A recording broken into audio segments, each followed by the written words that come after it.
PT Charoen Pokpan Indonesia didirikan oleh Mr. Sumet Djieravanon pada tahun 1971 dan pabrik kami yang pertama itu ada di kawasan Ancol, Jakarta Utara. Bisnis proses di pabrik pakan biasanya diawali oleh pembuatan sales forecast hingga 4 bulan mendatang.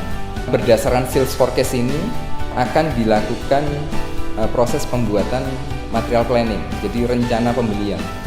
Di mana rencana pembelian ini bukan hanya didasarkan oleh sales forecast, tapi juga berdasarkan formula yang telah ditetapkan oleh divisi Feed Technology. Bahan baku untuk pembuatan pakan dibagi menjadi beberapa kategori. Yang pertama adalah bahan baku major. Contoh misalnya jagung dan soybean meal.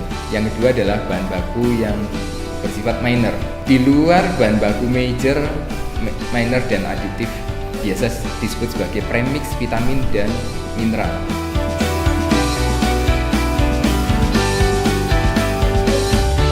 Semua bahan baku yang masuk ke dalam pabrik akan dilakukan proses pengontrolan kualitas.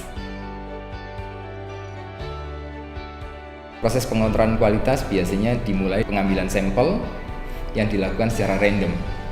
Selanjutnya akan dilakukan proses analisa, dan selain proses analisis dari aspek fisikal, juga harus dilakukan proses analisis dari aspek nutrisi.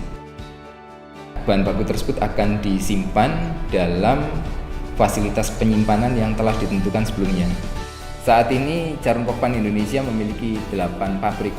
Jadi ada di Medan, di Lampung, di Balaraja, Semarang, Krian dan Sepanjang di area Surabaya, dan Makassar. Dan yang terakhir, kami memiliki 1 pabrik yang paling modern di Cirebon.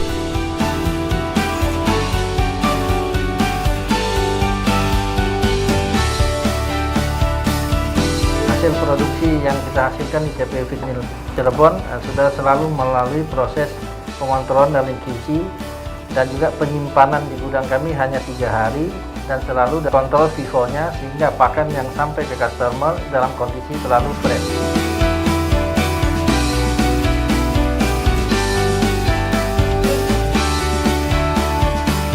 Ayam saya berikan makanan yang baik, yaitu dengan jenis pakan S00, S11, S12 produksi dari Charoen Pokpan.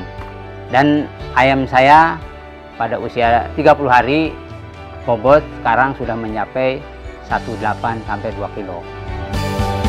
Untuk pemasaran saya tidak pusing lagi karena sudah dibantu oleh PT, tinggal menunggu hasilnya saja.